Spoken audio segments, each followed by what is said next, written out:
د ګرانو افغانانو ورونو انخلا او خپل وطن ته تګ د 13 اکتوبر نه شروع شوی دی.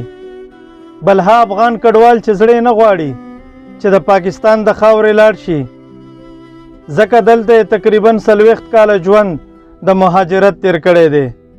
سختي او کړاوونه یې تیر کړي دي.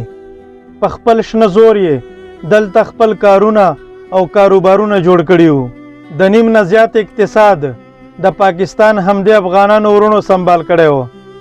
که دوی 2 پیسې ګټلې خو زمونږ وطن ته هم ډیره فایده وه. دلته یې ملګري وو، زمونږ د خلکو سره یې رشتې کړې وې. اوس پاکستانی حکومت ورته په داسې حالاتو کې افغانستان ته د تلو ویلي دي چې لا د اسلامي امارات نظام او حکومت اوس جوړ شوی دی، نوی دی، خپله ډېرې ستونزې لري. بل موسمي حالات هم نه دي سازګار، ساړه ده او دومره ډېرو مهاجرینو ته په افغانستان کې د سر پټولو ځای هم لویه ستونزه ده. دوی کې به ډېرې زنانه، ماشومان او ضعیف العمره خلک هم وي چې ډېر زیات مشکلات به لري. کورونه یې ورته وران کړو، قیمتي سامانونه ترې خلکو په نیمه بیه واخیستو، وزرل شول. زیاتره ناپوهه خلک په افغانانو ورونو اوس هم الزام لګوي چې دوی نمک حرامه دي. نو زه د دغسې خلکو نه دغه پوښتنه کوم چې تاسو په افغانانو لګولي څه وو چې تاسو پرې دغه الزام لګوئ؟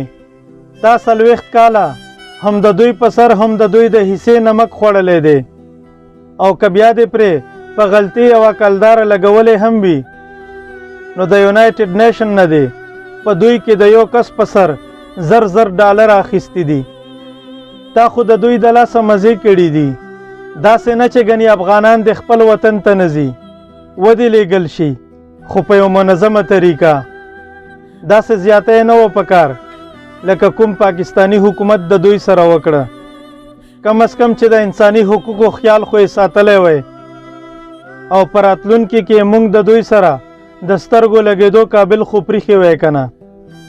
خو بس اوس د افغانان رونه پاکستان ته وښیي چې موږ پخوا هم د مهاجرت سختې شپې ورځې تېرې کړې وې او خپله په خپلو خپو ودرېدلي وو، او اوس به بیا ځان شته کوو په هر څه په خپل وطن کې.